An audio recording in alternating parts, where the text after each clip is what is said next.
Vous écoutez la radio nationale du Mali, les 9h ici à Bamako, la même heure à Ségou.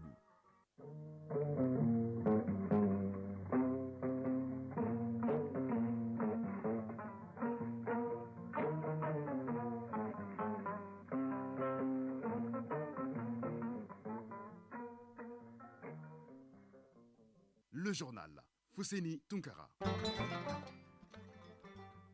Bienvenue dans cette édition, les titres. Cette édition sera consacrée en partie à la journée de l'Afrique, une journée qui rend hommage au père fondateur de l'unité africaine, artisan de la libération du continent.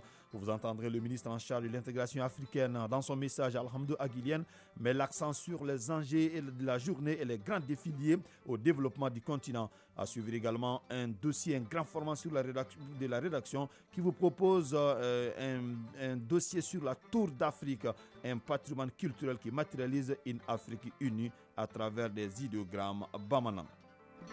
Et en fin de journal, nous serons avec Isaac Tchenou pour nous développer l'actualité sportive.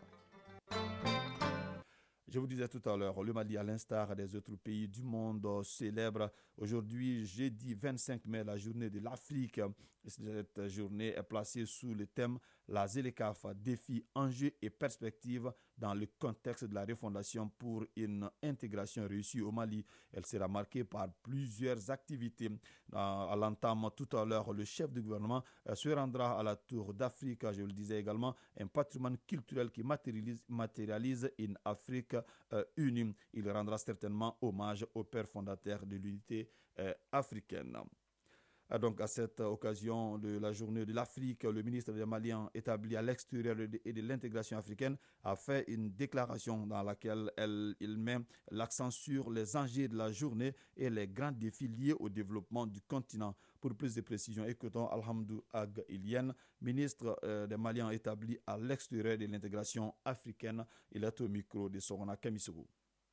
Pour nous, cette date marque une victoire de l'Afrique et de la liberté sur l'impérialisme et la tyrannie. Elle a marqué la libération de la majorité des peuples africains placés sous le joug de la colonisation et de l'exploitation de l'homme africain. Le 25 mai nous donne également l'occasion de rendre de vibrants hommages au père fondateur de l'OIA. Je vais nommer ici Haïlé Sélassié, Modibo Keïta, Kwame Nkrumah, Ahmed Sékou Touré, Ahmed Ben Bella, Patrice Lumumba et tant d'autres. Le thème du 60e anniversaire de la création de l'OIA est accélération de la mise en œuvre de la zone de libre-échange continentale africaine, ZLECAf. La ZLECAf est un projet phare de l'agenda 2063 visant à créer un marché unique africain des biens et des services qui sera facilité par la libre circulation des personnes, des capitaux et des investissements pour approfondir l'intégration économique. En accord avec le système continental, le thème national de l'anniversaire de l'OIA de cette année, la ZLECAf, défis, enjeux et perspectives dans le contexte de la refondation pour une intégration réussie au Mali. La vision malienne de l'unité africaine est celle d'une Afrique sans frontières, politiquement unie, formant un seul et unique corps économique et social où les citoyens libres et solidaires circulent comme le sang dans le corps humain. Les autorités de la transition, dans le cadre de l'élaboration du projet de constitution, sont restés fidèles aux dispositions constitutionnelles relatives à l'unité africaine. Voilà, donc en fin de cette édition, la rédaction vous propose également un grand dossier sur la Tour d'Afrique et un patrimoine culturel qui matérialise une Afrique unie à travers des idéogrammes Bamana.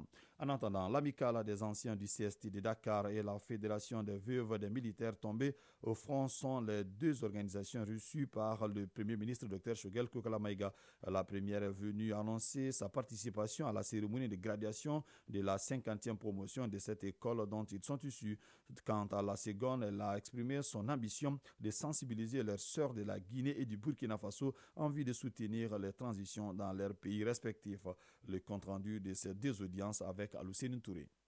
50 ans après la sortie de sa première promotion en 1973, le CESTI de Dakar organise la cérémonie de graduation de sa 50e promotion avec le Mali comme pays invité d'honneur à travers l'amicale des anciens du CESTI du Mali.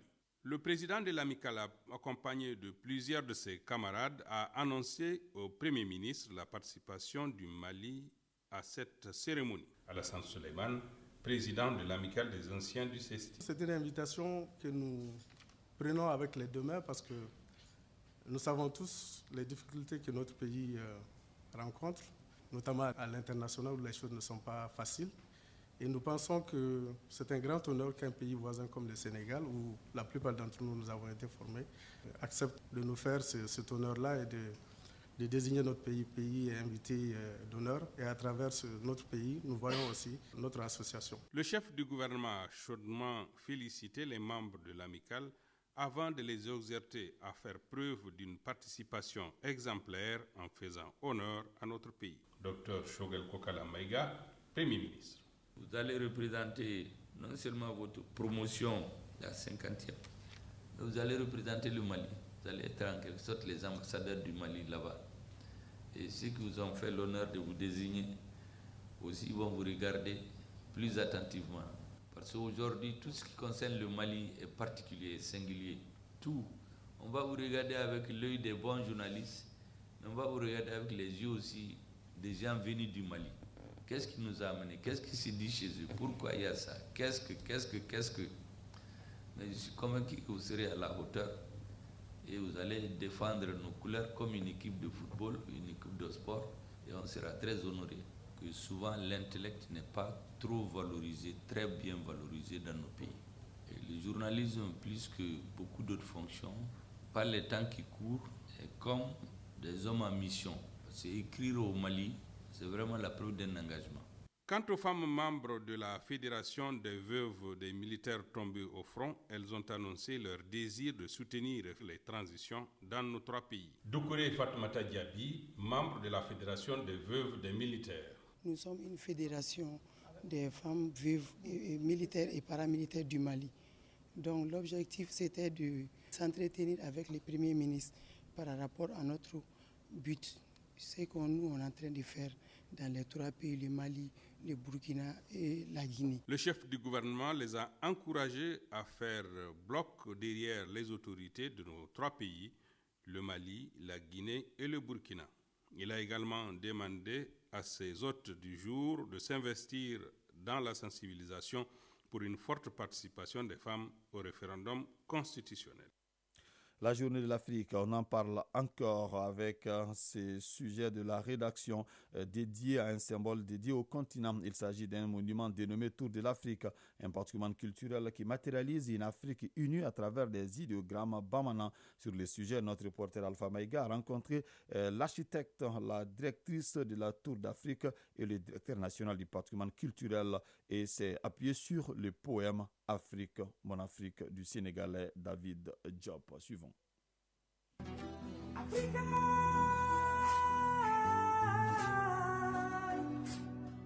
La Tour de l'Afrique est le symbole de la matérialisation d'une Afrique unie, une Afrique libre et en pleine possession de sa propre destinée. Madame Maïga, Mariam Maïga, directrice de la Tour de l'Afrique. La Tour de l'Afrique, c'est le symbole par excellence de l'unité africaine, de l'intégration et du panafricanisme. Nous sommes des enfants d'Afrique, même si le ciel tombait, luttons pour la paix. Le gigantesque monument est bâti à Falayé, en commune 6 du district de Bamako. Il est conçu en forme de baobab à la base, puis orné au milieu par des idéogrammes bambara stylisés. Amadou Tembeli, architecte. Vous voyez qu'il y a 4 grands vestibules. Ces 4 grands vestibules sont orientés vers les 4 points cardinaux. C'est pour dire que les représentants et chefs d'État africains, ils sont venus de partout. Ils sont venus du nord, du sud, de l'est, de l'ouest, et ils se sont rencontrés. Le vestibule dans notre culture, c'est le premier espace d'accueil. Les vestibules de la tour proprement dite, c'est ce grand espace-là qu'on a appelé le Grand Hall d'Afrique. Comme ça existe aujourd'hui à Addis Abeba. Ils se sont regroupés dans le hall.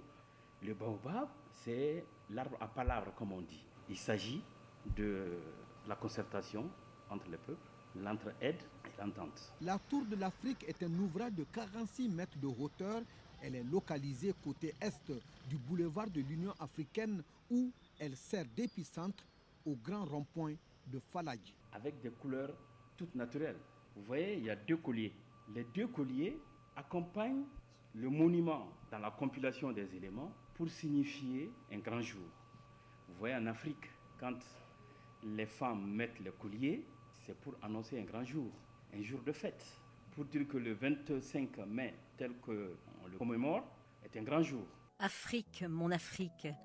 La tour de l'Afrique est surmontée d'une jarre en passoire, inspirée des symboles préférés du roi Guézo Dahomey, suggérant tout simplement que si chaque fils du pays bouchait d'un de ses doigts un trou de l'ustensile, il pourrait bien contenir de l'eau. Amadou Tembeli. Un jour viendra, les enfants du pays se mettront ensemble pour soulever cette jarre percée.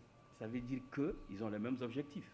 Et vous voyez la carte de l'Afrique qui émerge. Moulay Koulibaly, directeur national du patrimoine culturel. La tour est classée dans le patrimoine culturel national. Ça veut dire que la tour est protégée juridiquement. Ça veut dire que la tour de l'Afrique ne peut faire l'objet ni de transformation, ni de modification, sans l'avis de l'autorité compétente. Madame Maïga, Mariam Maïga, directrice de la tour de l'Afrique. Les missions de la tour sont des missions de vivification, du panafricanisme, de l'intégration de l'unité africaine. À la tour de l'Afrique, c'est bien en ces lieux que se croisent la route nationale Bamako-Sikasso et la route Bamako-Ségou. Bamako s'agrandit et se métamorphose. C'est l'Afrique, ton Afrique, qui repousse patiemment, obstinément, et dont les fruits ont peu à peu l'amère saveur de la liberté.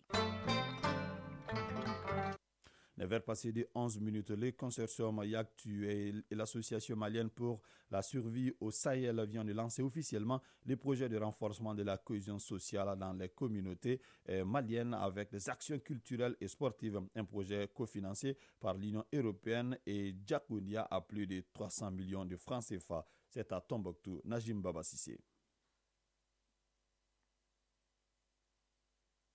L'association malienne pour la survie au Sahel est Yaktu résolument engagée à accompagner les femmes et les jeunes dans la promotion de la culture et du sport en faveur de l'apaisement social. Cela à travers un nouveau projet qui s'intitule « Renforcement de la cohésion sociale dans les communautés maliennes par des actions culturelles et sportives ». L'Union européenne et Diakonia cofinancent ce projet à hauteur de 365 millions de francs CFA. El Mehdi Agwakena, directeur de programme de l'Association malienne pour la survie au Sahel. La promotion des jeunes et des femmes constitue une priorité pour nos différentes organisations, ainsi que pour les plus hautes autorités de notre Maliba. Bien évidemment, nous comptons sur vos accompagnements et conseils habituels, vous, autorités administratives, élus, leaders communautaires et religieux, leaders de femmes et de jeunes, responsables des services techniques, pour lever ce défi de vivre ensemble en maximisant davantage ce qui nous unit. 30 mois durant, les capacités des organisations des jeunes, des femmes et des acteurs locaux de 17 municipalités des régions de Ségou, Mopti, Badiangara, Tombouctou, Gao et du district de Bamako seront renforcées sur le civisme et le vivre ensemble à travers des tournois de football et de basketball, des courses de pirogues et des dromadaires entre autres. Aboubakr Sissé, maire de la commune urbaine de Tombouctou. Les activités culturelles et sportives peuvent créer des grandes opportunités pour rassembler toutes les couches sociales, de favoriser le dialogue et de renforcer les liens entre les jeunes des différentes communautés. Mamadou Tembeli, directeur de cabinet du gouverneur de la région de Tombouctou. Il me plaît à ce moment de saluer et féliciter chaleureusement l'ONG AMSS et Yaktu pour leur perspicacité ainsi que leur accompagnant financier, l'Union européenne et Diakonia, et les encourage à persévérer dans ce sens pour servir les populations vulnérables de nos régions, les sans-voix. Cette cérémonie de lancement a mobilisé les acteurs culturels et sportifs et des délégations des régions de Mopti et de Badiangara à Tombouctou. Najim Baba Sissé, Alou Koulibaly pour leur thème. Actualité hors de nos frontières en Mauritanie, les avocats de Biram Da Abid demandent sa libération immédiate. Le député de la coalition de l'opposition Sawab, récemment réélu lors des élections législatives du 13 mai dernier, est en garde à vue depuis hier après midi. À cette heure, le député ne connaît toujours pas les motifs de son arrestation.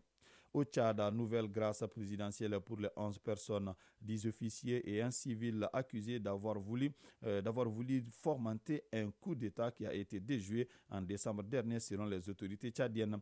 Elle avait été condamnée la semaine dernière à 20 ans de prison et vient d'être graciée par le président de la transition Mahamat Idriss Déby Itno. Pour terminer, au Cameroun, c'est le 4e jour de grève partielle ce jeudi, donc 25 mai, pour les agents des hôpitaux publics de la ville de Yaoundé. Depuis lundi dernier, ils manifestent devant certaines formations sanitaires entre 7h et 12h30, demandant entre autres de meilleures conditions de travail et de paiement des salaires pour les intérimaires.